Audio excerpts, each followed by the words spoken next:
Good afternoon, everyone. Welcome to the 20th segment of Being Inspired with Buzopat, life-changing reality talk. I am Honorable Ambassador Buzopat Osiwe, and I am here in this community we've created for transformation, where we embrace our truth that leads to our freedom. I want to say that life is vanity for everybody who wants to understand it, and our faith is like an electricity. You only see the light, but you cannot feel it. You can't see it, you only see the light. So what am I trying to say?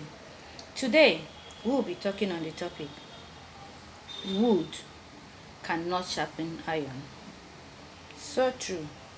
Wood cannot sharpen iron. Honestly, there's a lot of people in our life that are so gifted, so blessed, so distinguished, so defined, so graced, so intelligent, and so destined to the top. But today, they are living beneath whatever it is they were created for.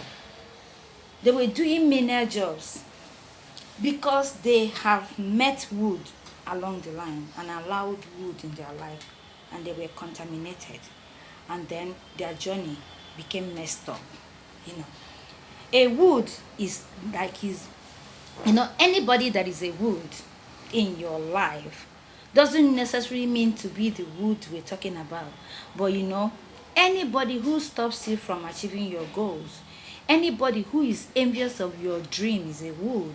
Anybody who can't let your fire shine, who is so affected with your rising spirit, is a wood around you. And a wood can be your best friend, your neighbor, your spouse, your ex, your mother, your sister, your colleague, your boss, or even your relatives. They can be the wood that we're talking about here.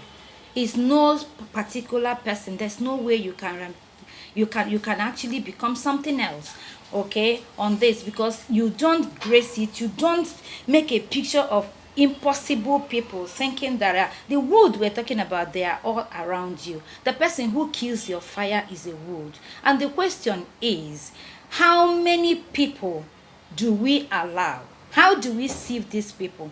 When you see a friend of yours that doesn't care if you have paid school fees, if you have paid house rent, if you have given to feeding money to your family, and what they want you to do is come out to the bar and keep drinking, that person is a wood.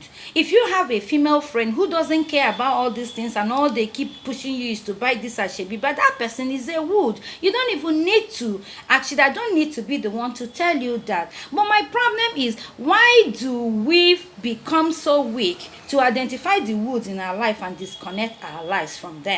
I don't understand. Why does it take us so long for us to end relationship that drains us? That is what I don't understand. A lot of horrible things are happening in the world today. A lot of things are happening.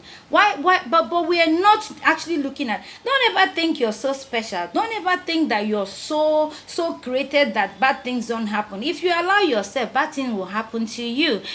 Why do we leave a lot of things that we're supposed to do and leave it hanging and claiming, and then we prefer to stay on our bed and be shouting fire? Meanwhile, we have a lot of things we need to work about, and we're not doing it.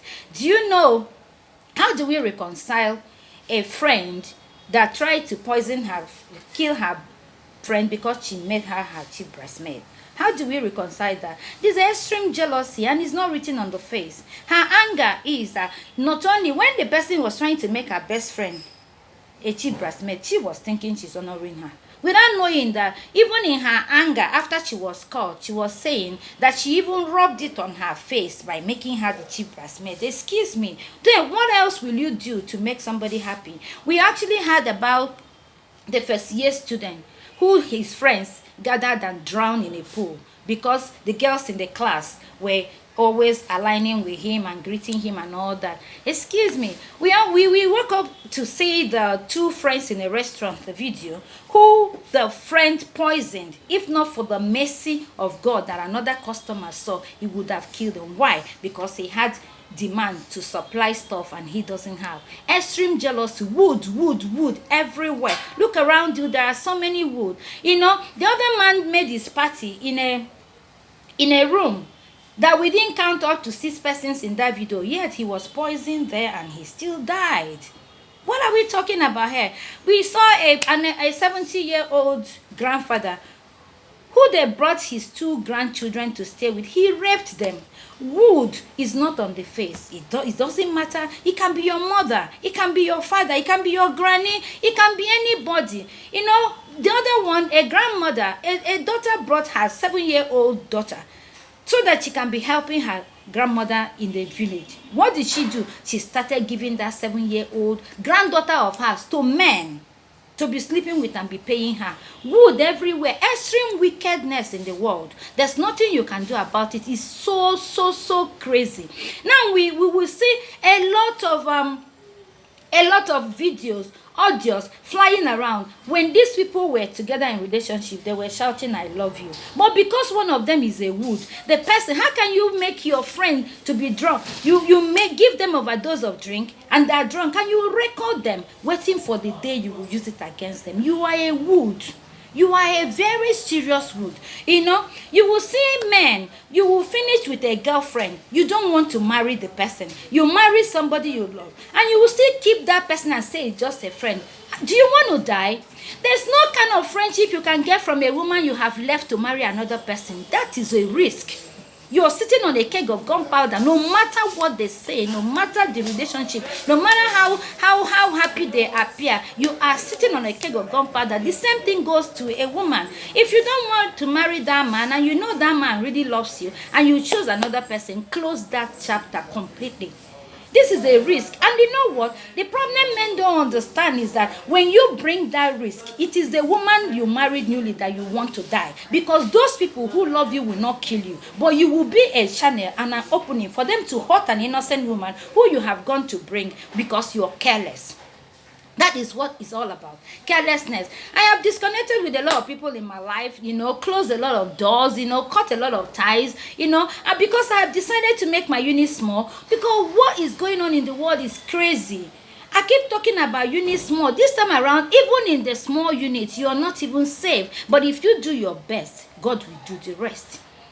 That is what I'm trying to tell us. You know, how can we? A lot of things are happening and I don't even know how else to tell us. But a wood cannot sharpen an iron. It's only an iron that can sharpen an iron, no matter what you want to say. It is only an iron. And you know what? We pray that we meet iron. People who can become like Barnabas, the same way Barnabas was to Saul. We have people who want to aid us, who want to push us, who will want to help us, who will not be scared or challenged to show us new ways so that we can grow. People who will be so proud that they contributed to our success. People who will be so proud to show you off and say, yes, this is my boy, this is my girl. A lot of people are not even ready to answer anybody's boy or girl because they don't want to learn under anybody. And if they even learn under you, they will never want to say it, and that is not a problem. There too, some people you will teach. I heard about a woman who suffered to bring her sister, same mother, same father, to London, and she was trying to wed another person. What did this lady do? She came to London to her sister's house.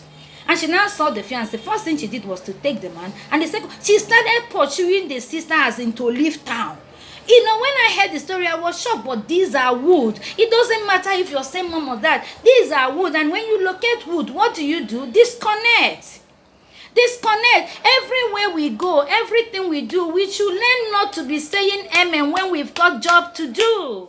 We've got a lot of job to do. Wickedness is in the land. This generation, I don't understand what's going on. There's a lot of entitlement. There's a lot of wickedness. There's a lot of malice. There's a lot of bad things going on. There's a lot of bad things going on, and we cannot lay blame. You know, you may place blame, you may make reasons, you may give excuses, you may try to justify a whole lot, but at the end, it's still out of cowardice that you have not achieved what you're supposed to achieve because you have allowed wood to contaminate your life, and you have been so weak to disconnect from the wood. Why will you not know when somebody is not aligning with you? Why will you not feel it? Why will you not say, why do you want to be everybody's friend? Why will you want to just be there just because everybody wants you? And even when you're so loved, please check it. Do you know that most of the times when we're in secondary school, they will jail you, they will make you to be stubborn, they will be hailing you to disobey teacher. Eventually, you'll be the one to be flogged, you'll be the one to be rusticated, you'll be the one to be out of school. They will graduate well. So why do we like when people are hailing us to do nonsense? When people show you they don't like you, the best thing for you to do is to let them be. Let them be. Disconnect. What else will God do for you? When we pray that God make our enemies to show themselves unfriendly friends and other, how else will he answer? If not to make them disappoint you, if not to make them do something, even they will not know. I'm sure most of them are regretting their outbursts and the things they say, but God allowed that outburst to come so that you can watch yourself.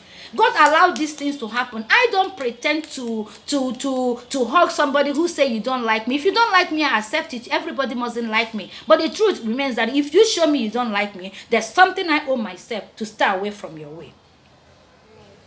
And if you have done something to me without provocation, I know that God just wanted me to know that thing that is beyond you. So it wasn't just you who did it. It was God who allowed you to do it. And then I need to learn a lesson from it, because wisdom is a principal thing and you need to have it. And God said that is what we need. Why don't we want to be the eagle that God called us? Eagles walk alone. They are not scared to walk alone. They are champions. They are makers, they are movers, they fly. It's vultures that wait for ready-made food, but eagles fly to go get their food. Why won't you become an eagle? Why do you want to just be there? Why won't you look around? Must you need that person? One thing I know for sure is that God shows us signs in the life of people around us, but we want to be sentimental. Oh, somebody will tell you I hate you and you say, but this person cannot hurt me. I know it, she doesn't mean it. Why won't you mean it? How will you? The heart of men are desperately wicked. How will you know who? How can you say that? What do we know? The thing is that we're living in a blind world. A world we don't know what is going on anymore. So everybody is a suspect. If you behave like that, you are. If I behave, please call me a suspect. A lot of people show us a lot of things. A lot of people feel they love you, say they love you, but they don't show it. It's not on hidden sacrifices. If you love me, flaunt it. Because when I love people, I show the world I love them. That's the least I do, because I have no skeleton in my cupboard. That is exactly what I'm saying. So, a wood cannot sharpen iron. Iron must sharpen iron. Learn to locate the iron. And there are many. God doesn't make mistake. He gave us wisdom. Let's use our common sense. Let's sieve it. Spirit of discernment is available. You and I can get it. Oh yes, I hope you're listening to me. I hope you're following me both in Instagram. I hope you're joining our family, Facebook family. I hope you're subscribing to our YouTube channel. We say it this way. It doesn't matter. We may be hurting a lot of people. We don't know. But the truth is that we say it. And we say our truth always. And I hope you join. Please subscribe to Buzopat in YouTube. And always follow us here. Everyone is there. We say our truth. However it is, pick one thing. I beg you, just one thing out of all that I've said. It will be useful to you. It will help you. Leave the people that are angry. How you treat me is how you're going to get. I will only forgive and move on because God's grace is upon my life. But then I'll learn lessons from everything. Learn lessons from everything people do around you. Disconnect the wood so that you can be free. Don't die untimely. It's not your portion. And look around you and be safe. Peace be unto you. Bye.